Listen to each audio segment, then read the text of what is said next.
오직 하나님의 말씀만이 영적인 지도요, 우리의 삶의 모든 것이 되는 주님의 축복의 말씀인 것입니다.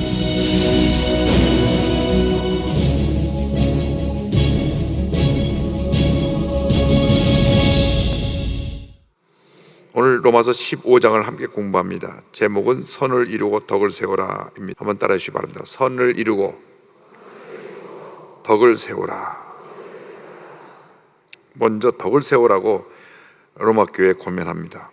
많은 문제가 생겨나는 이유는 우리가 못나서 그런 것입니다.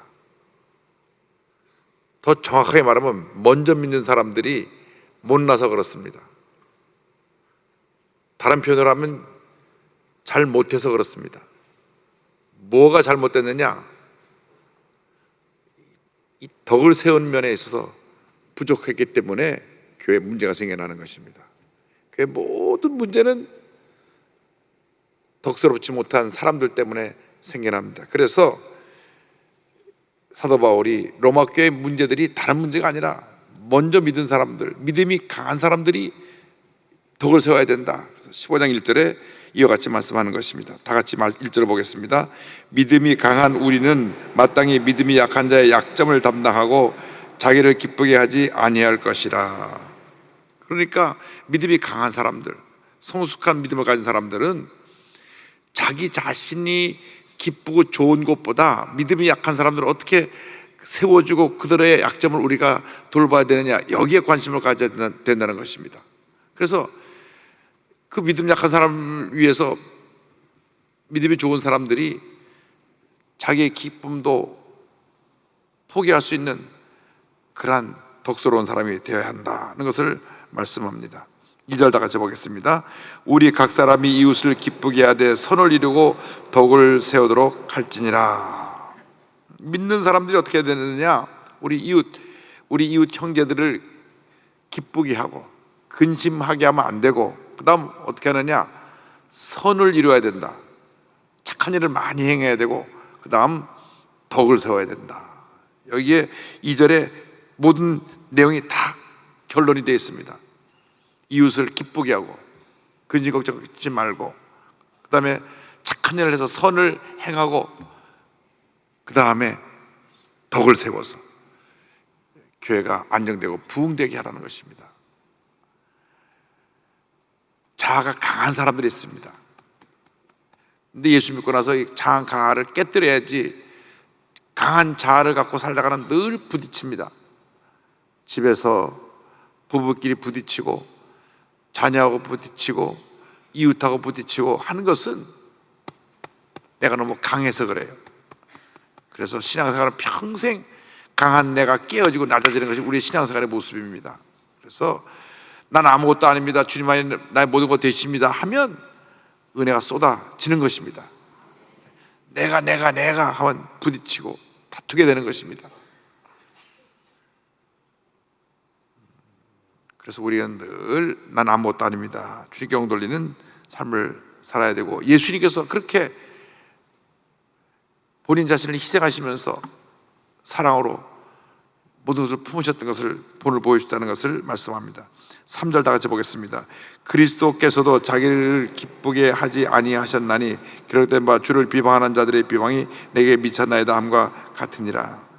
예수님은 모든 비난을 다 걸머지시고 우리를 대신하여 희생하셔서 우리에게 하나님의 은혜의 놀라운 복을 내려주신 것입니다. 고린도후서 8장 9절을 보면 주님이 이와 같은 축복을 주셨습니다. 우리 주 예수 그리스도의 은혜를 너희가 알거니와 부유하신 이로서 너희를 위하여 가난하게 되심은 그의 가난함으로 말미암아 너희를 부유하게 하려 하심이라.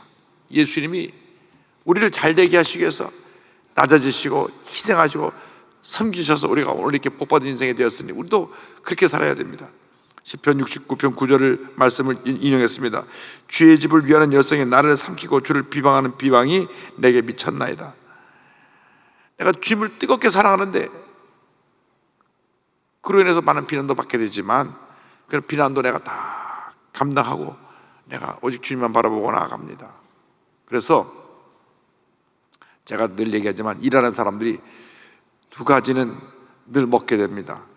첫째가 뭐냐? 욕을 먹게 되고 둘째로 밥을 먹게 됩니다. 그러니까 일하는 잘하는 사람, 일 잘하는 분들이 욕 먹는 것은 더 일을 잘하라고 주시는 격려의 반찬으로 알고, 누가 뭐라 그래도 그죠? 기꺼이 비난을 감당하고 주님을 잘 섬기게 되기를 바랍니다. 그것 때문에 시험 들어가고 나 안 해 하고 내가 다 내동댕이 치고 가면 어떻게 교회가 구건에 설 수가 있습니까? 늘 내 자신을 깨트리고 낮추어야 되는 것입니다. 자아가 죽어야 돼요. 자, 4절 다 같이요. 무엇이든지 전에 기록된 바는 우리의 교훈을 위하여 기록된 것이니 우리로 하여금 인내로 또는 성경의 위로로 소망을 가지게 함이니라. 전에 기록된 바는 구약에 기록된 모든 말씀이 믿는 자들을 교훈하는데, 이 교훈하는 내용 속에 뭐가 있느냐? 인내를 배우게 한다. 인내. 우리 믿는 사람들이 가장 부족한 인내입니다. 인내. 조금 참으면 되는데, 조금 참으면 되는데 못 참고, 하늘에 한 보따리 싸게 계신 아버지 한 벌써. 요즘은 코로나 때문에 기가 없어졌어요. 왜냐하면 간제에다 끝에 있다 가시 나가야 되는데 이런 거로 가서 벌써 다 짐을 쌌어. 축도 끝나면 벌써 나가고 계신다고. 근데 요즘은 이제 코로나19 때문에 그건 없었어요. 좋으신 하나님까지 다 하고 앉아 계시다가 차곡차곡 이제 차례차례로 나가니까. 네, 인내, 그 다음에 말씀의 위로와 격려로 뭐라? 소망을 갖게 하려 함이니라. 인내와 소망. 우리가 이 말씀 통해서 우리에게 두 가지를 교훈하시는 겁니다. 잘 참고 견디고 꿈과 소망을 갖고 나가게 되기를 바랍니다. 5절 6절입니다. 이제 인내와 위로의 하나님이 너희로 그리스도 예수를 본받아 서로 뜻이 같게 하여 주사 한 마음과 한 입으로 하나님 곧 우리 주 예수 그리스도의 아버지께 영광을 돌리게 하려 함이라. 사도 바울이 간절히 소원한 것은 그 인내와 위로의 하나님께서 우리 믿음의 사람들이 그 예수님을 본받아 한 마음 한 뜻에서 하나님께 영광 돌리는 삶을 살아가라 하는 것입니다. 그래서 교회에서 가장 중요한 것은 한 마음 한 뜻 되는 것입니다. 누구의 마음으로? 주님의 마음으로, 사랑의 마음으로, 용서의 마음으로, 너그러운 마음으로, 인내의 마음으로 하나 되는 것입니다. 그래서 이 교회에서 먼저 믿은 분들이 이러한 본을 보이면 교회는 붕하게 되어 있습니다. 먼저 믿은 분들이 이런 모습을 안 보이고 성질 내고 다투면 절대로 잘 될 수가 없는 것입니다. 7절이요. 그러므로 그리스도께서 우리를 받아 하나님께 영광을 돌리신 것 같이 너희도 서로 받으라. 주님께서 우리의 허물투성이들을 받으셔서 품으셔서 용서하시고 우리에게 은혜를 베풀어 주셔서 오늘 우리가 여기까지 오게 되는데, 우리도 부족한 사람들을 품고 받아서 함께 믿음으로 성장하는 그런 은혜가 있어야 될 것이다.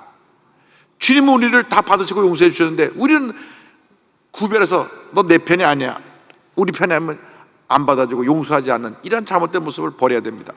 우리는 다 한편, 예수님 편입니다. 할렐루야. 잊지 마세요. 우리 예수 믿는 사람들은 하나입니다. 절대로 나누면 안 됩니다. 8절 말씀 보겠습니다. 내가 말하노니 그리스도께서 하나님의 진실하심을 위하여 할례의 추정자가 되셨으니 이는 조상들에게 주신 약속들을 경고하게 하시고, 9절 보겠습니다. 이방인도 그 국률하심으로 말미암아 하나님께 영광을 돌리게 하려 하심이라. 기록된 바 그러므로 내가 열방 중에서 주께 감사하고 주의 이름을 찬송하리라 함과 같으니라. 예수님이 우리의 구세주로 오셨는데 1차적으로는 유대 민족들을 구원하시기 위한 구세주로 오셨고, 나가서 온 인류의 구세주로 오셨는데, 이 유대인들의 구원을 위해서 육신을 입고 오셨을 때 이스라엘의 전통을 따라 할례를 받으셨다고 하는 것입니다. 할례를 받으셨어요. 그래서 그 이스라엘 민족을 먼저 구원하고 나가서 온 세계 사람을 구원하기 위해서 그 할례를 받으셨는데, 주님은 구원을 위해서 이 모든 말씀에 있는 귀한 뜻을 다 이루셨습니다. 그래서 우리도 주님의 궁유하심을 따라 구원을 받게 되었다. 1차로는 유대인들이, 이스라엘 백성들이, 2차로는 우리 모두가 구원을 받게 된 것을 말씀합니다. 10절 11절입니다. 또 이르되 열방들아 주의 백성과 함께 즐거워하라 하였으며 또 모든 열방들아 주를 찬양하며 모든 백성들아 그를 찬송하라 하였으며. 자, 우리 예수를 믿은 사람들이 할 것이 무엇입니까? 감사와 찬양입니다. 이게 구별돼서 택한 찬양대만 찬양을 부르는 것이 아니라 우리 모두가 다 주님 앞에 찬양대가 되어서 우리의 삶이 찬양과 감사가 되어야 합니다. 첫째도 감사요, 둘째도 감사요, 마지막도 감사인데 감사를 담는 그릇이 찬양입니다. 찬양에 감사를 담아서 주님께 드리면 영광을 받으시고 복을 내려주시는 것입니다. 어떤 경우에도 입에서 원망과 불평을 하면 하나님이 복을 주시지 않습니다. 원망할 수밖에 없고 불평할 수밖에 없는 상황에서 감사하고 찬양하면 복이 임하는 것입니다. 하나님이 원하신 뜻이 그것입니다. 찬양하라, 감사하라, 찬양하라, 감사하라, 찬양하라, 감사하라. 할렐루야. 신명기 32장 43절입니다. 너희 민족들아 주의 백성과 즐거워하라. 주께서 그 종들의 피를 갚으사 그 대적들에게 복수하시고 자기 땅과 자기 백성을 위하여 속죄하시리로다. 즐거워하라, 기뻐하라, 감사하라. 예수님이 피를 흘려서 너희를 구원했으니 이 놀라운 은혜에 대해서 감사하라, 감사하라, 감사하라, 감사하라. 예수 믿고 감사하지 않은 사람은 학교로 말하면 낙제생들입니다. 낙제생. 여러분, 왜 우리가 예수 믿고 하나님께 인정받는 복받은 인생이 돼야지 낙제생이 됩니까? 우리의 이 입술에 원망과 불평 때문에 그렇습니다. 그래서 우리가 절대긍정 절대감사로 나갈 때 복을 받습니다. 12절입니다.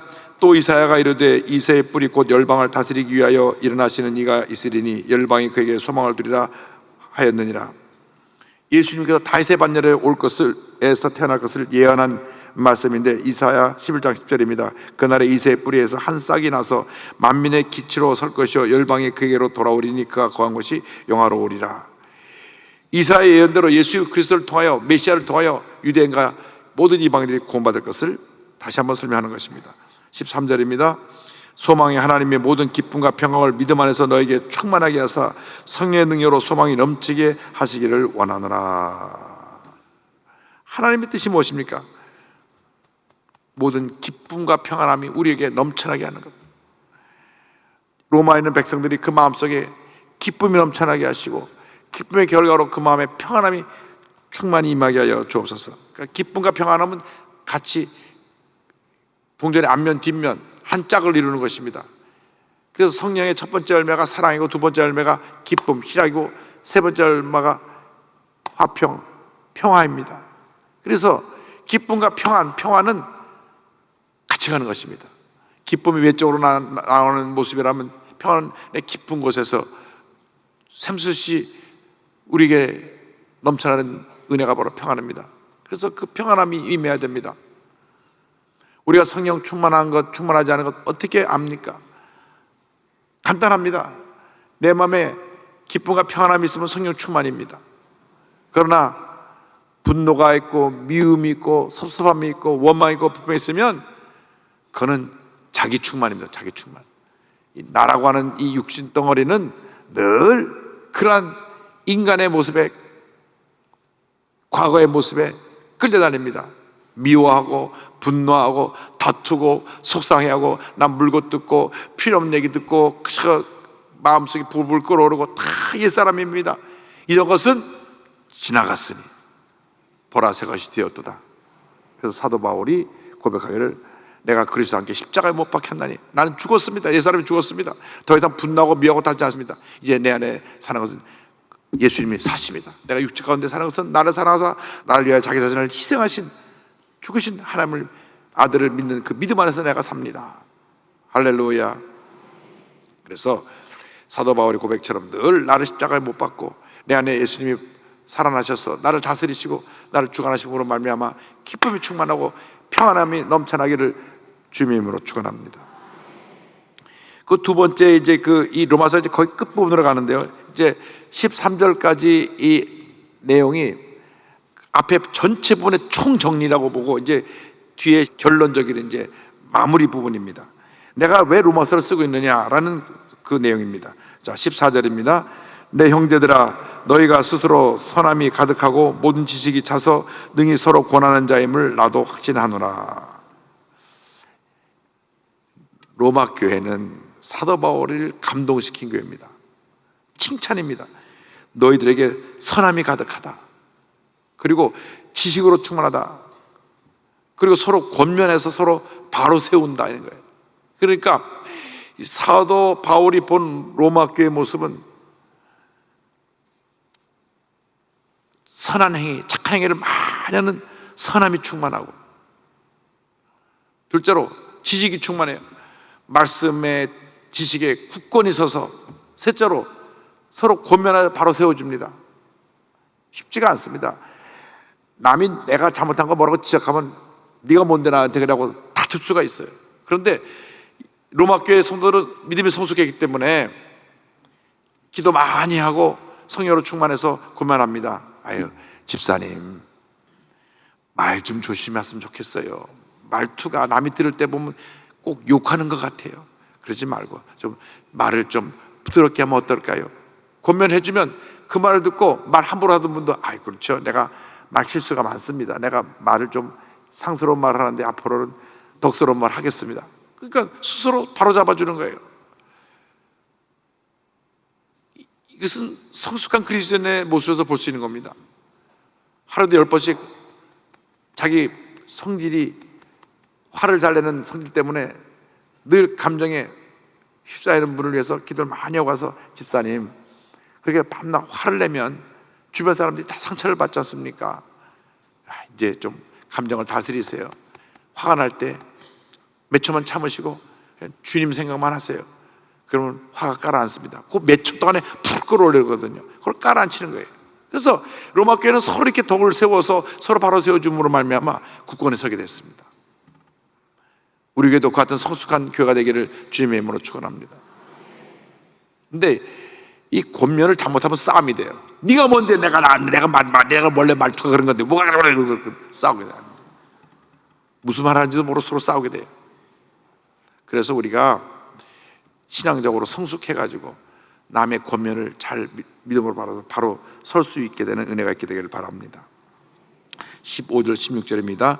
그러나 내가 너희로 다시 생각나게 하려고 하나님께서 내게 주신 은혜로 말미암아 더욱 담대히 대략 너희에게 썼으니 이 은혜는 곧 나로 이방인을 위하여 그리스도 예수의 일꾼이 되어 하나님의 복음의 제사장 직분을 하게 하사 이방인을 제물로 드리는 것이 성령 안에서 거룩하게 되어 받으실 만하게 하려 하심이라.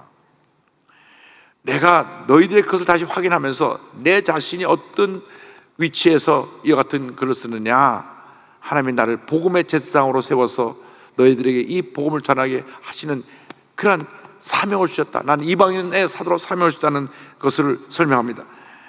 내가 이방인의 사도로서 하나님의 제사장으로서 너에게 이 편지를 쓴다. 17절, 18절, 19절, 3절을 보겠습니다. 그러므로 내가 그리스도 예수 안에서 하나님의 일에 대하여 잘하는 것이 있거니와 그리스도께서 이방인들을 순종하게 하기 위하여 나를 통하여 역사하신 것 외에는 내가 감히 말하지 아니하노라. 그 일은 말과 행위로 표적과 기사 능력으로 성령 능력으로 이루어졌으며 그래야 내가 예루살렘으로부터 두루 행하여 일루리곤까지 그리스도의 복음을 편만하게 전하였노라. 사도 바울이 내가 자랑할 것이 많은데 난 딱 한 가지만 자랑한다. 그 자랑이 뭐냐? 주님이 자기를 통해서 역사하셔서 복음을 전하게 하신 것, 이것만이 내 유일한 자랑거리다. 그래서 내가 하나님의 뜻대로 순종함으로 말미암아 많은 그 표적과 기사와 능력이 나타나는데 그건 다 성령의 능력으로 한 것이다.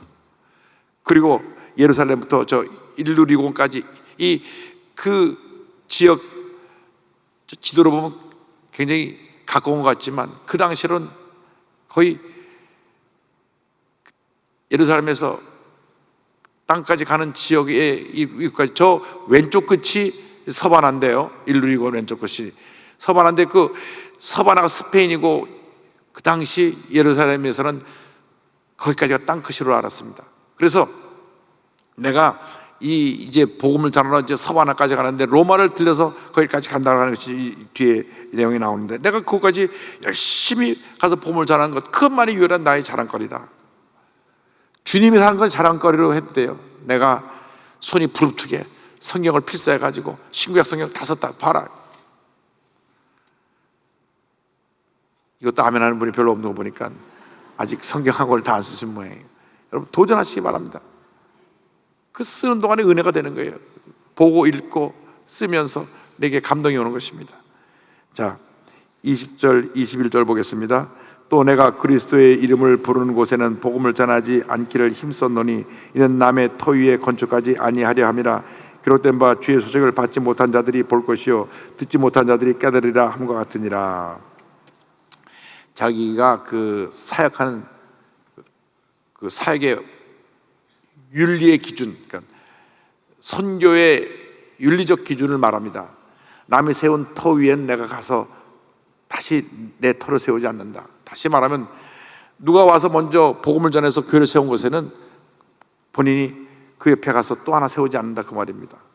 개척교회를 할 때도 바로 옆에 교회가 있는데 그 옆에 세우는 것이 하나님 기뻐하시는 모습은 아닙니다. 사람들이 없는 곳에 세워야 합니다. 그러니까 교회를 세우지 않은 곳, 교회가 없는 곳에 세우는 것. 그래서 본인이 복음 소식을 듣지 못한 곳에만 가서 내가 복음을 전했지, 내가 남이 세우는 터에 가서 그곳에 가서 복음을 전하고 그 교회를 어렵게 하지 않았다라는 설명을 그가 합니다. 그래서 이사야 52장 15절을 인용했는데요. 그가 나라들을 놀라게 할 것이며 왕들은 그로 말미암아 그들의 입을 봉하리니 이는 그들이 아직 그들에게 전파되지 아니한 것을 볼 것이요 아직 듣지 못한 것을 깨달을 것임이라. 전혀 복음을 듣지 않은 사람이 가서 복음을 전하고 교회가 없는 곳에 가서 교회를 세우는 그것이 사도 바울의 선교의 원리였습니다. 인도네시아만 하더라도 사람이 사는 섬이 13,000개가 넘습니다. 전체 15,000개 중에 13,000개 섬이 사는데 그 이리안자에 있는 그 섬에는 가보니까 지금도 3,000년 전의 모습으로 가고 살아요. 그냥 정글 속에서 자기 아담과 하와처럼 나뭇잎으로 아랫도리만 가리고 그리고 삽니다. 그리고 뭐 거긴 자연적으로 풍요로운 삶을 살기 때문에 먹을 것이 없으면 가서 야생동물들 잡아서 먹기도 하고 거기는 있는 나무를 하나 베서 그 안에 있는 걸 갖다 긁어서 그것을 갖다가 이제 그 가루를 만들어서 쪄먹고 하면 이렇게 우리나라로 말하면 밥 같은데 실제로 그 맛은 고구마 같은 맛이에요. 근데 큰 나무 하나 잘라가지고 그 안에 있는 걸 긁어내서 그걸로 쪄먹기도 하고 뭐 삶아 먹기도 하고 여러 가지 이제 식사를 만들어서 먹는데 주식으로 만들어 먹는데 그 나무 하나 큰 나무 베면은 한 가족이 6개월을 먹는데요. 그러니까 거기는 그렇게 애써서 나가서 뭐 돈 벌려고 할 필요도 없고 그분들은 그냥 하루하루 사는 것이 그냥 평하게 사는 겁니다. 아, 고기 먹고 싶냐? 그럼 나가자. 그러고 활 쏴갖고 한 마리 잡아다가 또 온 동네 사람이 구워 먹고. 그러니까 뭐 이렇게 열심히 할 것도 없고 나무 하나 베면 6개월 동안 먹고 사는데. 그렇다고 해서 여러분 다 글로 가서 아랫도리만 가리고 살려는 건 아니고요. 거기 사는 사람들이 그렇게 태평하게 잘 살더라 그 말입니다. 근데 그분들에게 가서 복음을 전하는 겁니다. 한 번도 복음을 듣지 못한 사람에게 가서 복음을 전하고 그들에게 이제 예수님이 누구신가를 전할 때 그들이 변화돼서 예수 믿게 되고 그 교회가 서게 되고 하나님의 은혜가 임하게 되는 것입니다. 그래서 우리의 사역은 이렇게 믿지 않는 사람들, 우리 주위에 소외되고 병들고 문제 있고 어려움 당한 사람들에게서 복음을 전해야 됩니다. 복음을 전해야 되고 그들 주님께로 인도할 때 하나님의 은혜와 축복이 우리에게 임할 줄로 믿습니다. 여기까지 오늘 하고 나머지 부분은 다음 시간에 하겠습니다. 이제 우리가 이 말씀을 기억하면서 오늘 기도할 때 주님 사도 바울의 전도의 열정을 배우게 하여 주시고 올해 가기 전에 내 주변에 믿지 않는 이웃들 전도하게 하여 주옵소서. 특별히 사도의 8장까지 나와 관련된 가족 중에 예수 믿지 않은 사람이 한 사람도 없게 하여 주옵소서. 오늘 그 같은 기도를 우리 함께 드리도록 하겠습니다. 기도하겠습니다. 사랑과 은혜와 자비가 원하신 하나님 아버지, 오늘 말씀을 통하여 사도 바울의 전도 열정을 깨닫게 하신 것을 감사합니다. 로마 교회가 영적으로 성숙해서 그들이 그렇게 선한 일을 많이 하고 말씀 후에 국권에 서서 서로 격려하며 바로 세우는 일에 저희 힘썼던 덕을 세운 교회였던 것을 기억하면서 우리가 그런 교회를 이루기 원하오니 함께 하시고 은혜 내려 주옵소서. 주님 앞에 가는 그날까지 열심히 주의 일 하다가 주님 앞에 서서 잘하였도다 착하고 충성된 종아 칭찬받는 저희 모두가 되게 하여 주옵소서. 예수님의 이름으로 기도 올리옵나이다. 아멘.